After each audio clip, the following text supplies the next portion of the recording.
बल्कि रहमत और मोहब्बत का वो समंदर है जिसमें अगर कोई एक बार उतर जाए तो उसका दिल हमेशा के लिए बदल जाता है। सोचिए जरा, अगर कोई आप पर पत्थर बरसाए, आपको लहूलुहान कर दे, आपके जिस्म से खून बहे, तो आपके दिल से क्या निकलेगा? बदला, गुस्सा, नफरत। लेकिन हमारे नबी का जिगर देखिए। जब ताइफ की गलियों में लोगों ने पत्थर बरसाए, जब दर्द ने हद पार कर दी, जब पैरों से खून बहता रहा और जिब्राइल अमीन ने कहा, या रसूल अल्लाह, अगर आप चाहें तो इन पहाड़ों को इनके ऊपर गिरा दूं, तब भी नबी करीम की जबान पर वही अल्फाज थे जो आज भी हर मोमिन के दिल को हिला देते हैं, नहीं, मैं इन पर रहमत की दुआ करता हूं, या अल्लाह इन्हें हिदायत दे। ये नहीं जानते। वाह मेरे नबी, क्या जिगर दिया है आपको मेरे अल्लाह ने कि जख्मों के बदले में भी दुआ निकली, तकलीफ के बदले में भी मोहब्बत बरसी और दर्द के बीच भी रहमत बही। यही तो है हमारे नबी की पहचान, सब्र, मोहब्बत और इंसानियत की सबसे बड़ी मिसाल। दोस्तों, इस कहानी को आखिर तक जरूर देखना, क्योंकि इसमें वो नूर है जो दिलों को सुकून देता है, आंखों में नमी भर देता है और जिंदगी को बदलने का सबक देता है। तो मेरे प्यारे दोस्तों, अपने दिल को सुकून देने वाली इस रहमत की दास्तान सुनने के लिए तैयार हो जाइए। चलो शुरू करते हैं।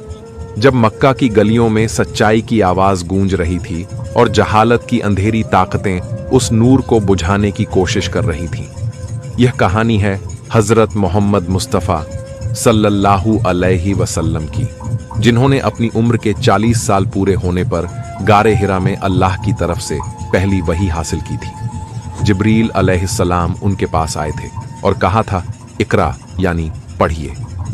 उस दिन से लेकर 23 साल तक का सफर इस्लाम के इतिहास का सबसे मुश्किल और सबसे खूबसूरत दौर था। आज हम उसी दौर की एक खास घटना के बारे में बात करेंगे, जब काफिरों ने अल्लाह के रसूल पर पत्थर बरसाए थे और खून से लथपथ कर दिया था, लेकिन आप सल्लल्लाहु अलैहि वसल्लम ने उनके लिए बद्दुआ नहीं की, बल्कि दुआ की थी। जब हजरत मोहम्मद सल्लल्लाहु अलैहि वसल्लम को नबूवत मिली तो उनकी उम्र 40 साल थी। मक्का के लोग उन्हें अल अमीन यानी सच्चा और अल सादिक यानी ईमानदार कहकर बुलाते थे। वह एक ऐसे इंसान थे जिन पर पूरा मक्का भरोसा करता था। लोग अपनी अमानतें उनके पास रखते थे, क्योंकि वह जानते थे कि मोहम्मद हमेशा सच बोलते हैं और किसी की अमानत में खयानत नहीं करते। लेकिन जब अल्लाह ने उन्हें अपना आखिरी नबी बनाया और उन पर कुरान की आयतें नाजिल होने लगीं, तो उनकी जिंदगी बदल गई।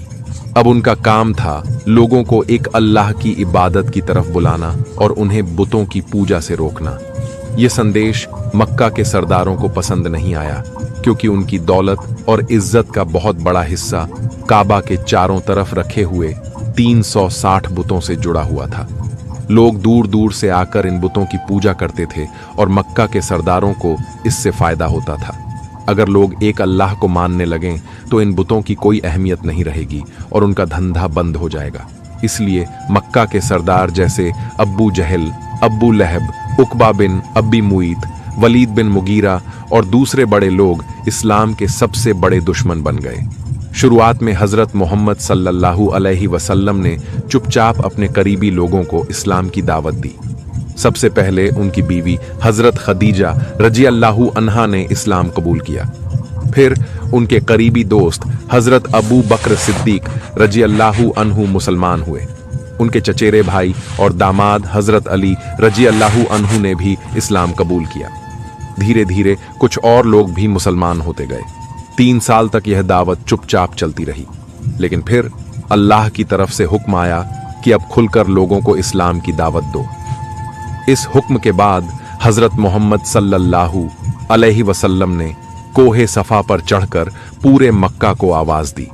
जब लोग जमा हुए तो आपने उनसे पूछा कि अगर मैं तुमसे कहूं कि इस पहाड़ के पीछे एक फौज आ रही है तो क्या तुम मेरी बात मानोगे? सभी लोगों ने कहा, हां, हम मानेंगे, क्योंकि हमने आपको कभी झूठ बोलते नहीं देखा। तब आप सल्लल्लाहु अलैहि वसल्लम ने कहा कि मैं तुम्हें अल्लाह के अजाब से डराने वाला हूं। मैं तुम्हें बताता हूं कि अगर तुमने बुतों को छोड़कर एक अल्लाह की इबादत नहीं की तो तुम पर सख्त अजाब आएगा। यह सुनकर अब्बू लहब गुस्से में बोला, तब्बल लक यानी तुम्हारा बुरा हो। क्या इसीलिए तुमने हमें यहां बुलाया था? इस तरह खुलेआम इस्लाम की दावत शुरू हो गई और मक्का के काफिर भड़क उठे। अब मुसीबतों का सिलसिला शुरू हुआ। मक्का के सरदारों ने हजरत मोहम्मद सल्लल्लाहु अलैहि वसल्लम को रोकने के लिए हर तरीका अपनाया। पहले उन्होंने आपके चचा अब्बू तालिब के पास जाकर शिकायत की कि अपने भतीजे को रोको, वरना हम उसे मार डालेंगे। अब्बू तालिब ने अपने भतीजे से बात की, लेकिन आप सल्लल्लाहु अलैहि वसल्लम ने साफ कह दिया कि चाचा जान, अगर यह लोग मेरे दाएं हाथ पर सूरज और बाएं हाथ पर चांद भी रख दें तो भी मैं इस्लाम की दावत नहीं छोड़ूंगा। यह सुनकर अब्बू तालिब ने अपने भतीजे का साथ देने का फैसला किया। हालांकि वह खुद मुसलमान नहीं हुए थे, लेकिन उन्होंने अपनी मौत तक आप सल्लल्लाहु अलैहि वसल्लम की हिफाजत की। काफिरों ने जब देखा कि अब्बू तालिब अपने भतीजे का साथ दे रहे हैं तो उन्होंने दूसरा तरीका अपनाया। उन्होंने मुसलमानों पर जुल्म करना शुरू कर दिया। खासकर गरीब और कमजोर मुसलमानों को बुरी तरह सताया जाने लगा। हजरत बिलाल रजी अल्लाहु अन्हु, जो एक हबशी गुलाम थे, उन्हें गर्म रेत पर लिटाकर सीने पर भारी पत्थर रख दिया जाता था। हजरत खब्बाब बिन अरत रजी अल्लाहु अन्हु को आग के अंगारों पर लिटाया जाता था। हजरत सुमैया रजी अल्लाहु अन्हा को इतना मारा गया कि वह शहीद हो गई और इस्लाम की पहली शहीद बनी। लेकिन इन सब मुसीबतों के बावजूद मुसलमानों ने इस्लाम नहीं छोड़ा। मक्का के काफिरों ने हजरत मोहम्मद सल्लल्लाहु अलैहि वसल्लम को भी तकलीफ देने में कोई कसर नहीं छोड़ी।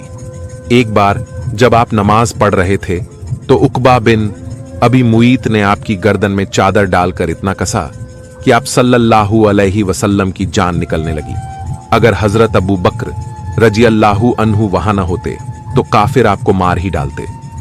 एक और मौके पर जब आप काबा में सजदे में थे तो अबू जहल ने कहा कि कौन है जो ऊंट की ओंझड़ी उठाकर इसकी पीठ पर डाल दे। उकबा बिन अबी मुईत ने यह घिनौना काम किया और ऊंट की गंदी ओंझड़ी आप सल्लल्लाहु अलैहि वसल्लम की पीठ पर डाल दी। आप सजदे में इतना दबे हुए थे कि उठ नहीं सकते थे। जब आपकी बेटी हजरत फातिमा रजी अल्लाहु अन्हा को खबर मिली तो वह दौड़ी आई और रोते हुए वह गंदगी आपकी पीठ से हटाई। तब आप सल्लल्लाहु अलैहि वसल्लम ने काफिरों की तरफ देखा और कहा, ऐ अल्लाह, तू अब्बू जहल को, उकबा को, शैबा को, उतबा को, वलीद को, उमैया बिन खलफ को और अब्बू लहब को सजा दे। और अल्लाह ने उन सभी को जंगे बदर में मौत दी। मक्का के काफिर दिन रात सोचते रहते थे कि किस तरह हजरत मोहम्मद सल्लल्लाहु अलैहि वसल्लम को रोका जाए।